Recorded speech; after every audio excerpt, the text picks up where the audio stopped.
340 watts par mètre carré. C'est la puissance moyenne du flux solaire qui arrive sur Terre, mais toute cette énergie n'arrive pas au sol. Et non, une partie est réfléchie par ce qu'on appelle le phénomène d'albédo. Je vous rassure, vous connaissez tous ce phénomène. Si, en été, quand vous êtes dans le jardin en t-shirt noir, vous sentez que vous avez plus chaud que la veille où vous étiez en t-shirt blanc. Eh bien ça, c'est dû à l'albédo. Et je vais vous expliquer tout ça plus précisément. L'albédo représente la fraction de l'énergie solaire globale réfléchie par une surface. Elle est exprimée en pourcentage ou par un chiffre compris entre 0, toute la lumière est absorbée, et 1, toute la lumière est réfléchie. L'albédo terrestre vaut à peu près 0,32, tout type de surface terrestre confondue. À plus petite échelle, il varie selon le type de surface considérée.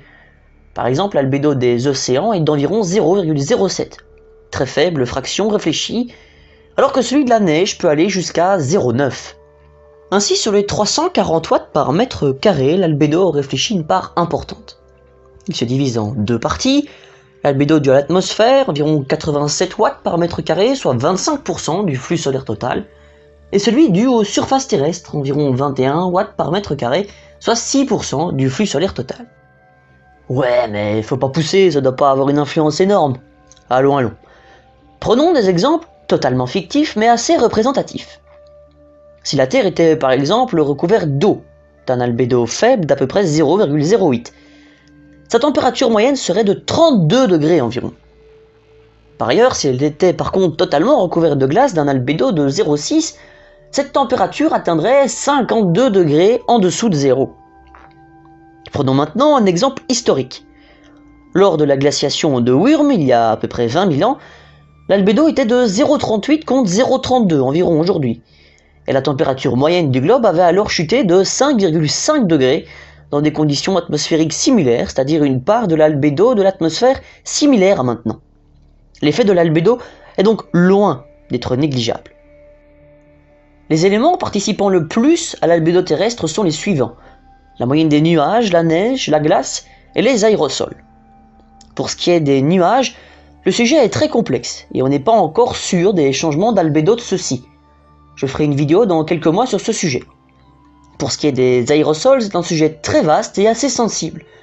En effet, certaines personnes réfléchissent très sérieusement à libérer des aérosols en masse dans l'atmosphère pour augmenter l'albédo de la Terre et lutter contre le réchauffement climatique. Mais on ne connaît pas vraiment les conséquences de tels rejets. Par contre, pour ce qui est de la neige et de la glace, on a beaucoup plus d'informations. J'en avais d'ailleurs déjà parlé dans mes 2 vidéos sur les glaces. Je vous renvoie à ces vidéos pour connaître les problèmes qui pèsent sur elles. Ainsi, en Arctique, des problèmes d'albédo sont en train de détruire la banquise. Le problème est assez simple à comprendre. Les glaces reflètent une grande partie de la lumière solaire qui n'a donc pas le temps de réchauffer beaucoup l'Arctique. Mais le réchauffement climatique global a fait fondre les glaces, laissant l'océan plus sombre absorber la chaleur.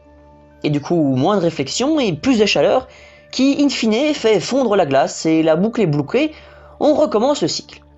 Résultat, l'Arctique se réchauffe 2 fois plus vite que le reste de la Terre. Ce qu'on pourrait qualifier de cercle vicieux a un nom scientifique plus précis. Une boucle de rétroaction positive. Pas positive pour nous, mais positive car elle augmente la cause qui l'a créée. Il y a beaucoup de boucles de rétroaction positive et j'en ferai des vidéos car ce sont des sujets essentiels. La perte d'albédo ne touche pas que les pôles. Les zones froides comme les montagnes ou la Sibérie sont touchées. L'albédo glaciaire de certaines forêts subarctiques est également en train de changer. Les mélèzes, qui perdent leurs aiguilles en hiver laissant la lumière du soleil se réfléchir sur la neige au printemps et à l'automne, sont progressivement remplacés par des épicéas qui conservent leurs aiguilles sombres toute l'année. L'albédo est un paramètre important à prendre en compte lors de la plantation d'arbres.